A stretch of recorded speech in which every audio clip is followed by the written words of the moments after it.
ان چیزوں کے لیے کسی کے پاس ٹائم ہی نہیں ہے، نہ میرے پاس ہے، نہ آپ کے پاس ہے، نہ باقی دنیا کے پاس ہے۔ تو اب کیا فرق رہ گیا مجھ میں اور ایک گورے میں؟ کیا فرق رہ گیا مجھ میں، ایک سکھ میں، ایک ہندو میں؟ دماغ سب کے ایک جیسے ہیں، سوچ سب کی ایک جیسی ہے، ایم سب کے ایک جیسے ہیں، امنگیں، آرزوئیں، تمنائیں سب کی ایک جیسی ہیں۔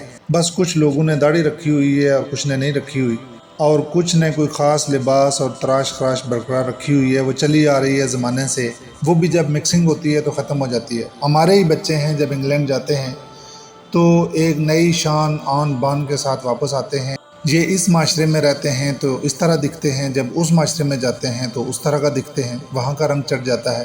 اس کا مطلب یہ ہے کہ ہماری کوئی بنیاد نہیں ہے، ہمارے ایمان کو کوئی ٹھہراؤ نہیں ہے، کوئی قرار نہیں ہے، ذرا سی جنبش آئی تو ہمارا ایمان بہہ جاتا ہے۔ تو اب یہاں پر میں ایک بات آپ کے سامنے رکھوں، وہ تہذیب جو مغربی تہذیب ہے، جس کو اقبال نے کہا کہ یہ جھوٹے نگوں کی رضا کاری ہے، وہ جھوٹے نگوں کی رضا کاری پوری طرح مجھے اور آپ کو اپنے قبضے میں لیے ہوئے ہے۔ اب ان صلاحیتوں کی بات کرتے ہیں کہ اللہ تعالیٰ نے انسان کو کس قدر صلاحیتوں سے نوازا ہے۔ اس کا اندازہ سائنس اور ٹیکنالوجی کی ترقی سے لگایا جا سکتا ہے۔ جب انسان علم وحی سے کٹ گیا اور اس نے اپنا فوکس کر لیا سائنس اور ٹیکنالوجی کی طرف، تو وہ کہاں سے کہاں پہنچ گیا۔ اقبال کا صرف ایک جملہ اس کی وضاحت کے لیے یہاں کافی ہے: عروج آدم خاکی سے انجم سے میں جاتے ہیں، انسان چاند اور ستاروں تک پہنچ چکا ہے۔ یہ اسی علم کی بدولت ہوا ہے جسے علم بالحواس کہا جاتا ہے۔ اگر اس کے ساتھ وہ دوسرا علم بھی ہوتا، علم بالوحی، تو کیا بات تھی، لیکن یہ انسان اس خاص علم سے بالکل بیگانہ ہو گیا۔ اس کا حاصل کیا ہے؟ اس کا حاصل یہ ہے کہ اس دنیاوی علم نے ہمیں پکا دنیا دار بنا دیا، کیونکہ اس علم کے ذریعے ہم اس قابل ہو گئے کہ حضرت سلیمان علیہ السلام جو کام جنات سے لیتے تھے، وہ کام آج ہم بڑی بڑی مشینوں سے لیتے ہیں۔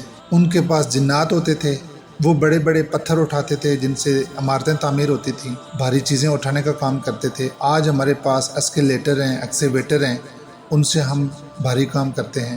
سلیمان علیہ السلام کے پاس ایک فضائی بیڑا تھا جو صبح کے وقت سے لے کے دوپہر 12 بجے سے پہلے اتنا سفر کر لیتا تھا جتنا ایک تیز دوڑنے والا گھوڑا ایک مہینے میں سفر کرتا ہے۔ ان کا بیڑا صبح کے وقت اتنا سفر ایک ماہ کی مسافت طے کر لیتا تھا۔ آج ہمارے پاس راکٹ ہیں، جیٹ ہیں، جو اس بیڑے سے بہت زیادہ تیز ہیں، جو تھوڑی ہی دیر میں پوری اس دنیا کے گلوب کا چکر لگا سکتے ہیں۔